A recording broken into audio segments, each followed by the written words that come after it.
Hello दोस्तों, मैं advocate Prabhas Ranjan. आज के इस वीडियो में हम लोग पढ़ेंगे the juvenile justice care and protection of children act 2015। इस वीडियो में हम लोग पढ़ेंगे चैप्टर 6 का सेक्शन 35 टू 38 के बारे में। इस वीडियो में जानेंगे कि चिल्ड्रन का जो सरेंडर होता है वो किन परिस्थितियों में किया जाता है और वो कमेटी के पास देने के बाद उसके आगे की क्या प्रोसीडिंग होती है उनके बारे में। सेक्शन 36 में हम लोग पढ़ेंगे कि उस बच्चे का इंक्वायरी कैसे किया जाता है और उसके बाद सेक्शन 37 में हम लोग पढ़ेंगे कि इंक्वायरी होने के बाद उस बच्चे के प्रति क्या ऑर्डर पास किया जाएगा, कैसे पास किया जाएगा। और लास्ट में हम लोग पढ़ेंगे कि ये सारे प्रोसेस ख़त्म होने के बाद, इंक्वायरी ऑर्डर दिए जाने के बाद कौन सा बच्चे को अब एडॉप्शन के लिए फ्री है, लीगली फ्री है, मतलब अब उसका एडॉप्शन दिया जा सकता है।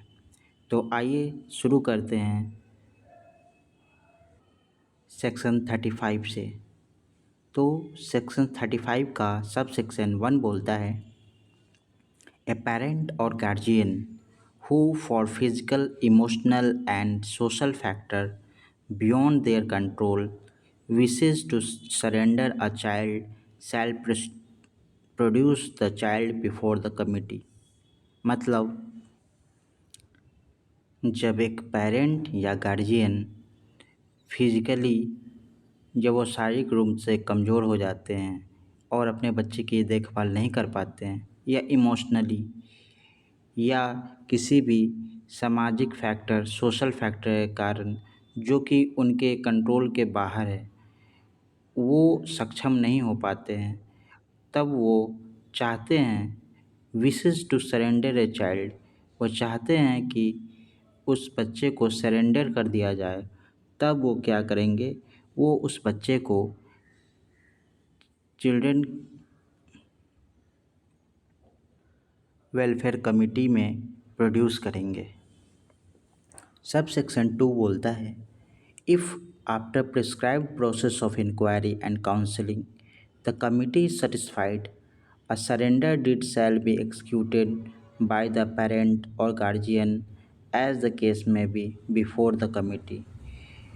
जैसा कि प्रिस्क्राइब प्रोसेस के द्वारा उसका इंक्वायरी या काउंसलिंग हो जाता है, उसके बाद जो चिल्ड्रन वेलफेयर कमेटी है सेटिस्फाई हो जाती है, तब एक सरेंडर डीड एग्जीक्यूट किया जाएगा। किनके द्वारा?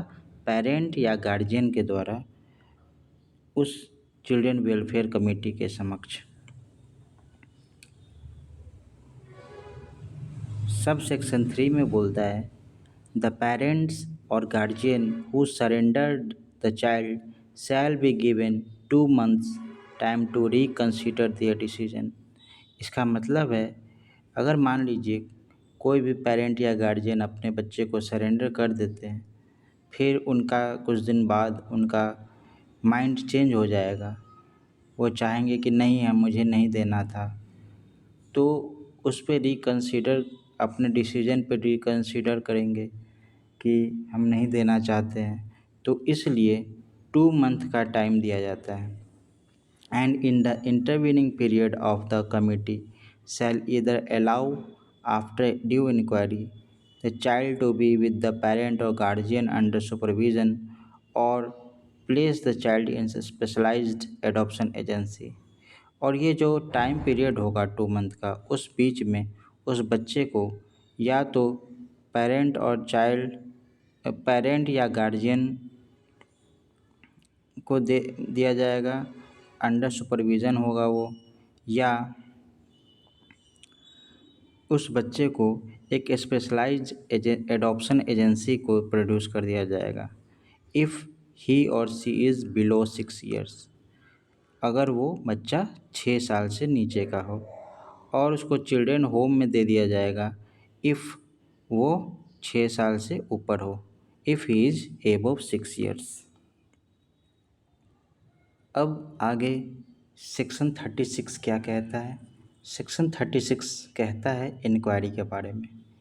जो हम लोगों ने पढ़ा था सेक्शन 31 में रिपोर्ट किया जाता है, उस बच्चे का रिपोर्ट किया जाता है चाइल्ड वेलफेयर कमेटी में।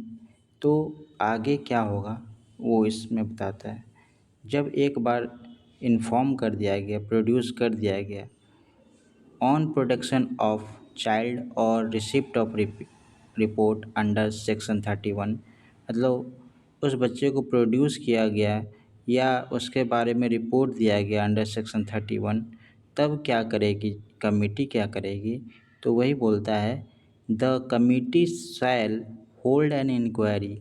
कमेटी क्या करेगी? एक इंक्वायरी करेगी in such manner as may be prescribe, जैसा कि उस एक्ट में बोला गया है, उसके तहत जो प्रिस्क्राइब किया गया है वैसे वो इंक्वायरी होल्ड करेगी। And the committee on its own or on the report of any person or agency specified in sub section 2 of section 31। इसके बाद क्या करेगी? द कमेटी जो होगी वह खुद या किसी पर्सन के रिपोर्ट पे या किसी एजेंसी जो स्पेसिफाइड है उसके रिपोर्ट पे या इन सारे जो रिपोर्ट है, ये पर्सन जो है, कमेटी हुए, एजेंसी हुए, इनके रिपोर्ट पे क्या करेगी? वो आगे क्या करेगी? May pass an order and send the child to. तो उस रिपोर्ट पे जो कि इन तीनों के द्वारा बनाया गया है, उन रिपोर्ट पे वो एक ऑर्डर पास करेगी। क्या पास करेगी order? To send the child to, उस बच्चे को कहाँ भेजेगी? द चिल्ड्रेंस होम और फिट फैसिलिटी और फिट पर्सन। चिल्ड्रेन होम में भेजेगी या किसी फिट फैसिलिटी वाले जगह पे भेजेगी या फिट पर्सन को दे देगी। And for speedy social investigation by social worker और चाइल्ड वेलफेयर कमेटी और चाइल्ड वेलफेयर पुलिस ऑफिसर, और स्पेशल जो स्पीडी सोशल इन्वेस्टिगेशन जो होगा उस बच्चे का, मतलब और भी जल्दी से उसका इन्वेस्टिगेशन हो पाए। वो सोशल इन्वेस्टिगेशन मतलब होता है उस बच्चे के बैकग्राउंड के बारे में जानना, परिस्थितियों के बारे में जानना। तो वो जो इन्वेस्टिगेशन, सोशल इन्वेस्टिगेशन होगा, वो सोशल वर्कर या चाइल्ड वेलफेयर ऑफिसर या चाइल्ड वेलफेयर पुलिस ऑफिसर के द्वारा करने का ऑर्डर पास करेगी, कर सकती है। मे पास एन ऑर्डर मतलब ये उनके ऊपर है, वो कर सकती है। Provided that all children below 6 years of age who are orphan, surrendered or appear to be abandoned shall be placed in specialized adoption agency where available।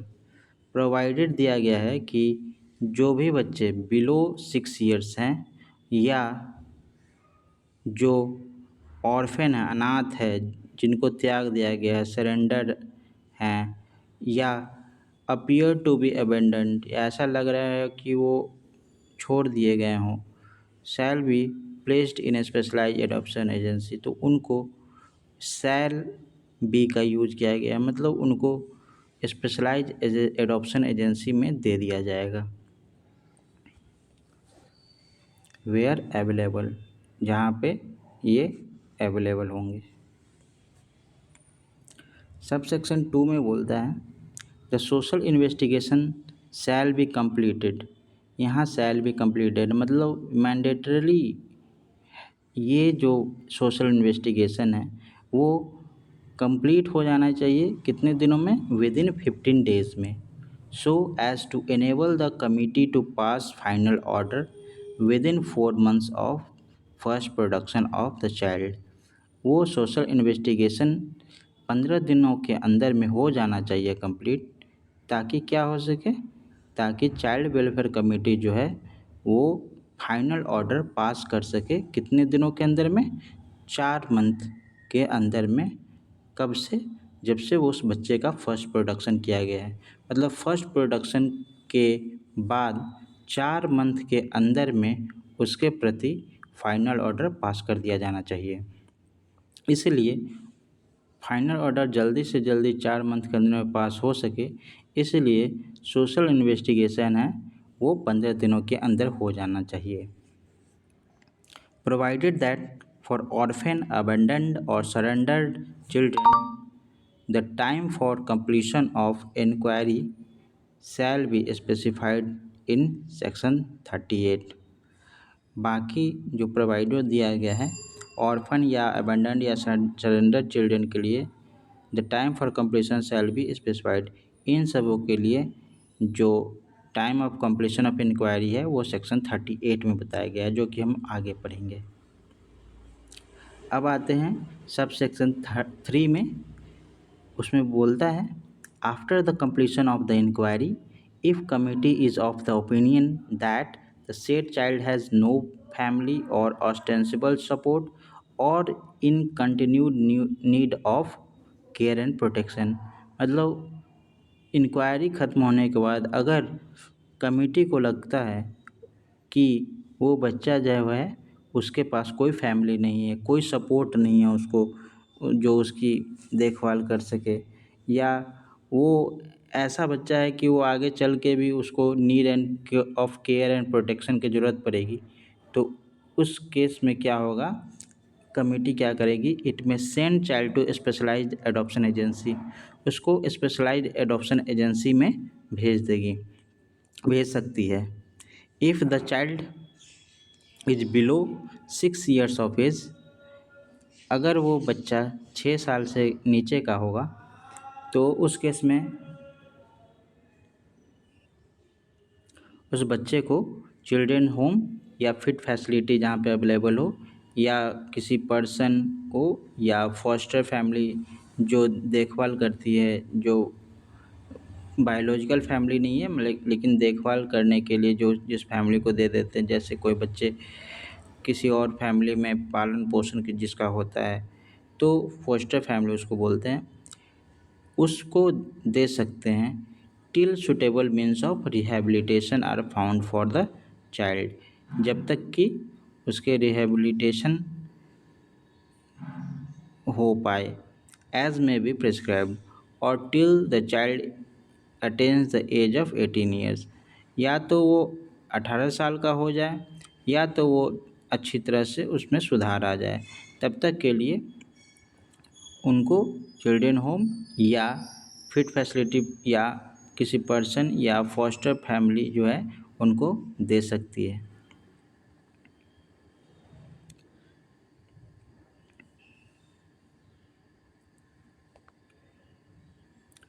और जब ये बच्चा चिल्ड्रन होम या फिट फैसिलिटी या पर्सन या poster family home में होगा, उस समय क्या होगा कि कमिटी जो है चाइल्ड वेलफेयर कमिटी वो रिव्यू करेगी, shall be reviewed by the committee as may be prescribe, जैसा कि प्रिस्क्राइब किया गया है।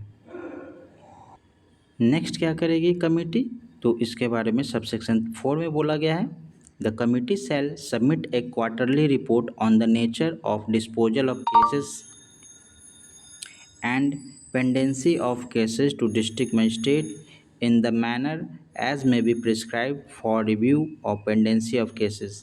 कमेटी क्या करेगी, कमेटी क्वार्टरली रिपोर्ट सबमिट करेगी कि किस बारे में, on the nature of disposal of cases and pendency, nature of disposal of cases और पेंडेंसी ऑफ केसेस के बारे में रिपोर्ट सबमिट करेगी, quarterly report to district magistrate को करेगी, in the manner as may prescribe, जैसा कि इस एक्ट में बताया गया होगा, प्रिस्क्राइब किया गया होगा, उसके हिसाब से वो सबमिट करेगी report for review of the pendency of the case, किस लिए करेगी, रिव्यू करने के लिए,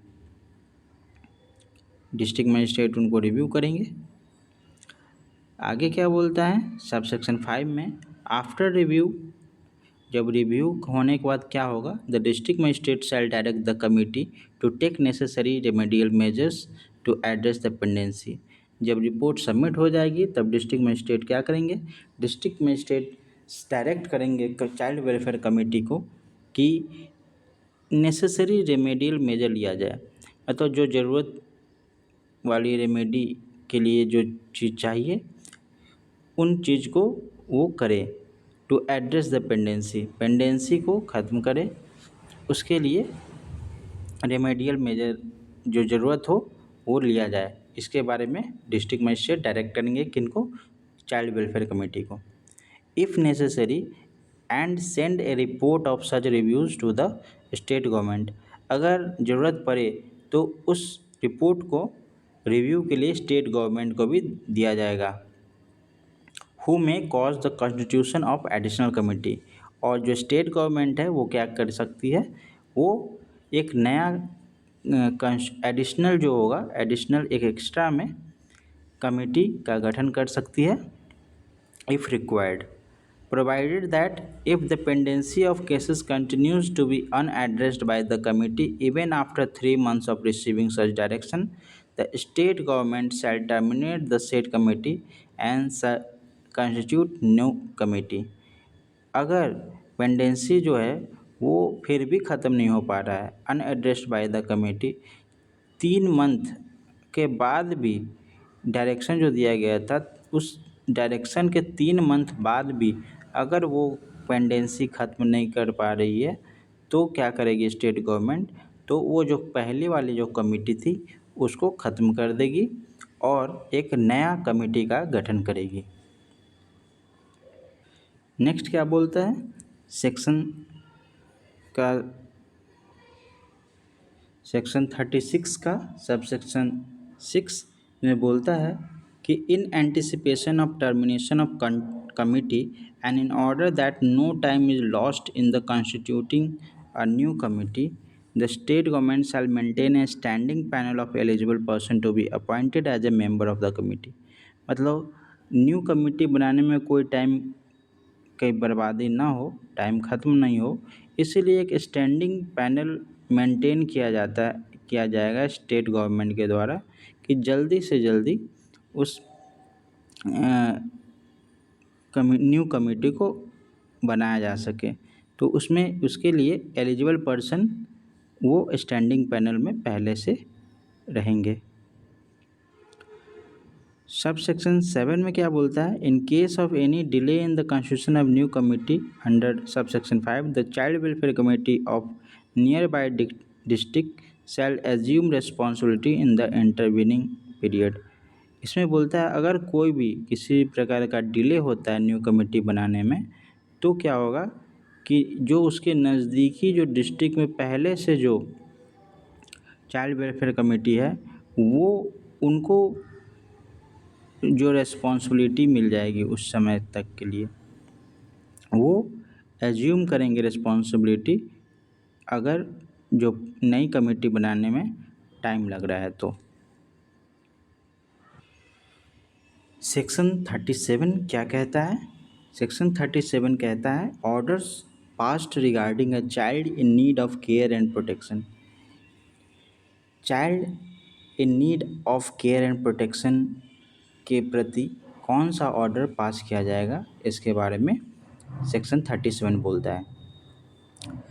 सब सेक्शन 1 क्या कहता है, the committee on being satisfied through the inquiry करने के बाद कमेटी अगर सेटिस्फाई हो जाती है कि that the child before the committee is a child in need of care and protection, कि वो जो बच्चा है वो child in need of care and protection है, कैसे वो उनको पता चलेगा, वो उनको पता चलेगा on consideration of social investigation report submitted by child welfare officer.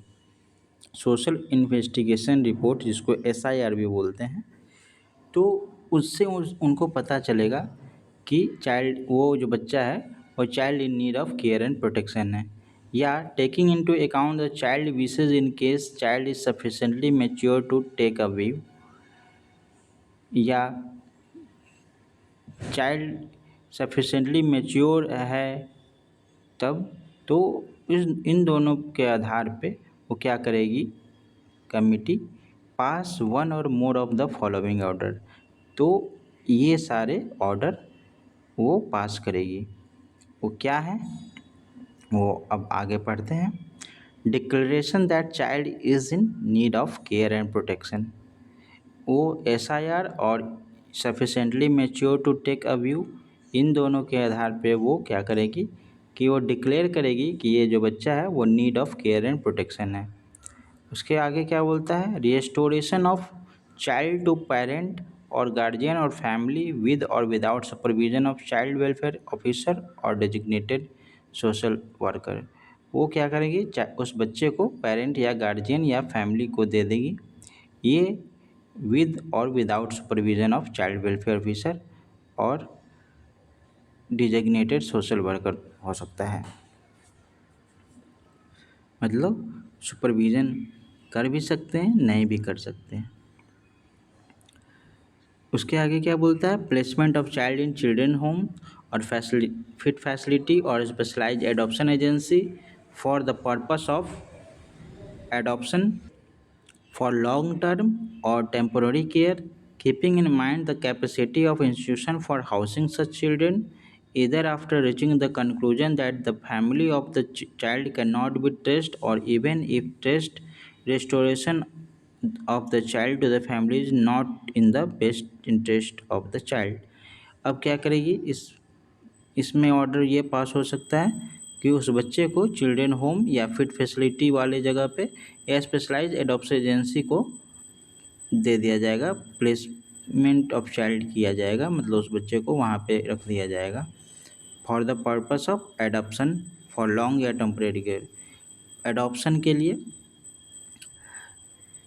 क्या दिमाग में रखे वो किया जाएगा, keeping in the mind the capacity of the institution, जो इंस्टीट्यूशन जो ये हैं चिल्ड्रंस होम या फिर फैसिलिटी या स्पेशलाइज्ड एडॉप्शन एजेंसी, उनके कैपेसिटी को ध्यान में रखते हुए either after reaching the conclusion the, या उसके आगे क्या होगा, उसके आगे ये कंक्लूजन पर पहुंचने से पहले ये ध्यान में रखेंगे कि उनके बच्चे को उन बच्चे को वो फैमिली में को ट्रेस करके, ये मतलब उन बच्चे की अगर फैमिली मिल जाती है तो उसका वो ख्याल रखेंगे, और या देखेंगे कि वो बच्चे के फैमिली मिलने के बाद भी वो बेस्ट इंटरेस्ट ऑफ चाइल्ड होगा या नहीं होगा, मतलब कि वो फैमिली मेम्बर जो हैं वो बच्चे की अच्छी तरह से देखभाल कर पाएंगे या नहीं कर पाएंगे,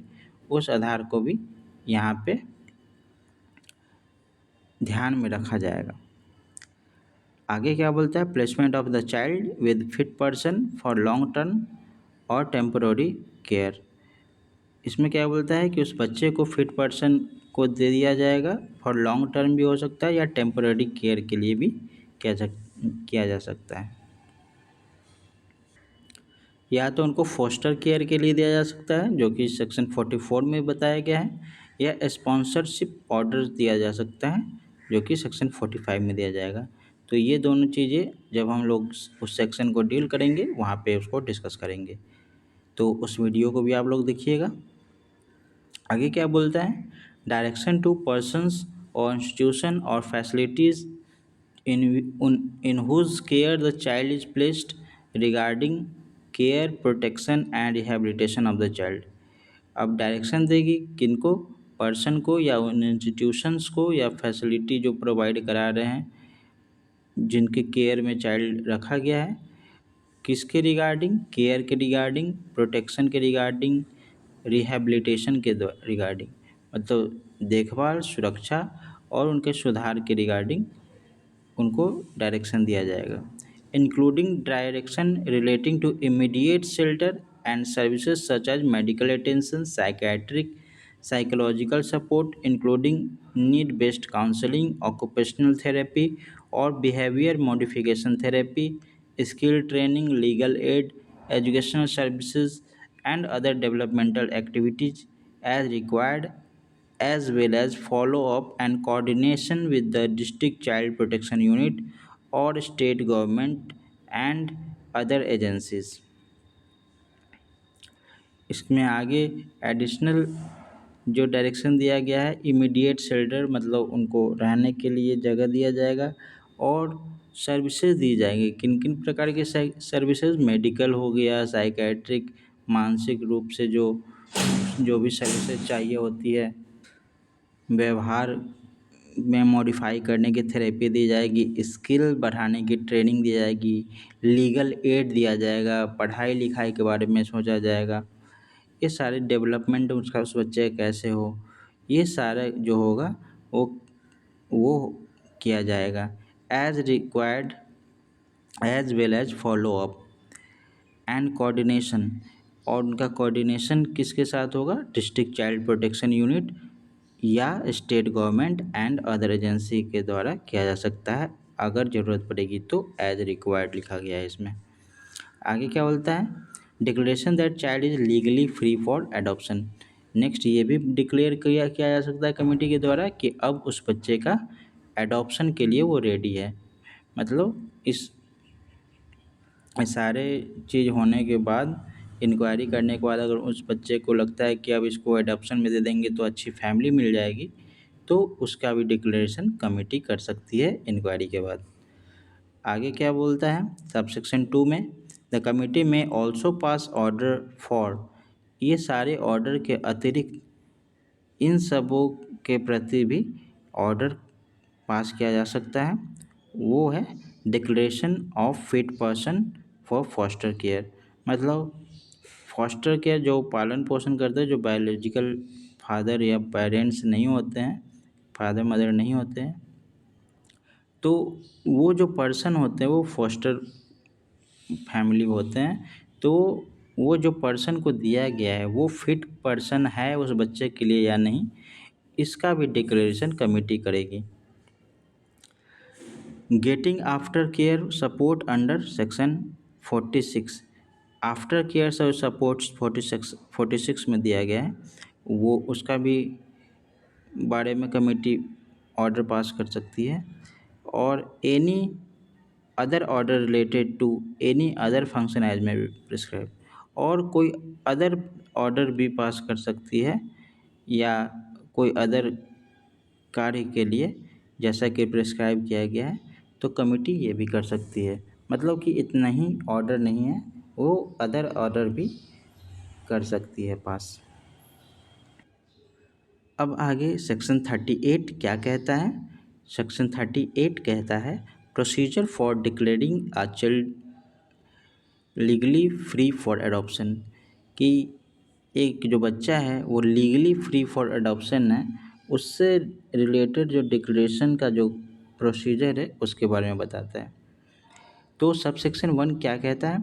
इन case of orphan and abandoned child, the committee shall make all efforts for tracing the parent or guardian of the child, and on completion of such inquiry, if it is established that child is either an orphan having no one to take care or abandoned, the committee shall declare the child free for adoption। तो इसमें बोला गया है कि अगर वो बच्चा अनाथ है या छोड़ दिया गया हुआ बच्चा है, ऑर्फन या ऑर्फन एंड अबेंडन चाइल्ड है, तो उस केस में क्या होगी, कमेटी जो होगी क्या करेगी, वो सारा एफर्ट बनाएगी कि उस बच्चे के माता पिता को खोज निकाला जाए, उसके गार्जियन के बारे में पता लगा जाए, और ये सारी इंक्वायरी करने के बाद अगर फिर भी ऐसा नहीं मिलता है तो क्या करेगी, इंक्वायरी में पता लगा कि कोई नहीं है उसका टू टेक केयर और वो एबंडेंड है, तो कमेटी क्या करेगी कि उस बच्चे को डिक्लेयर कर देगी कि ये बच्चा अब फ्री फॉर एडॉप्शन है, लीगली फ्री फॉर एडॉप्शन है, provided that such declaration shall be made within a period of 2 months from the date of production of child. ये कब किया जाएगा? ये विदिन 2 months होना चाहिए। मतलब उस बच्चे को कमेटी के पास लाया गया उस समय से 2 मंथ के अंदर में उस बच्चे का डिक्लेरेशन होना चाहिए कि child legally free for adoption है। For children who are up to 2 years of age and within 4 months of children above 2 years of age। ये जो 2 मंथ्स का जो टाइम है वो उन बच्चों के लिए है जो 2 साल से कम के हैं या 2 साल तक के हैं। 2 से कम या 2 साल तक के बच्चे के लिए 2 मंथ्स का टाइम दिया गया है डिक्लेरेशन का। अगर वो बच्चे 2 साल से ऊपर के हैं उस केस में 4 मंथ का टाइम दिया जाएगा डिक्लेरेशन के लिए। 4 मंथ के अंदर में उस बच्चे का डिक्लेरेशन किया जाएगा, किस लिए कि child legally free for adoption है।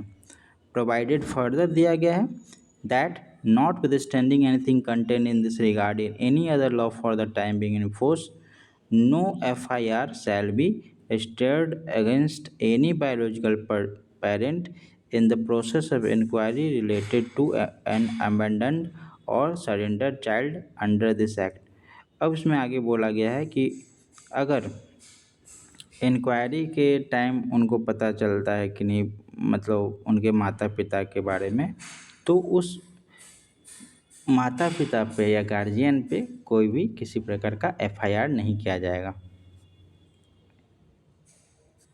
ये जो पेरेंट होने चाहिए वो बायोलॉजिकल पेरेंट होने चाहिए, क्योंकि ये स्पेसिफिकली मेंशन किया गया है बायोलॉजिकल पेरेंट के खिलाफ कोई भी FIR नहीं की जाएगी। सब सेक्शन 2 बोलता है कि जो सरेंडर्ड चाइल्ड है उस केस में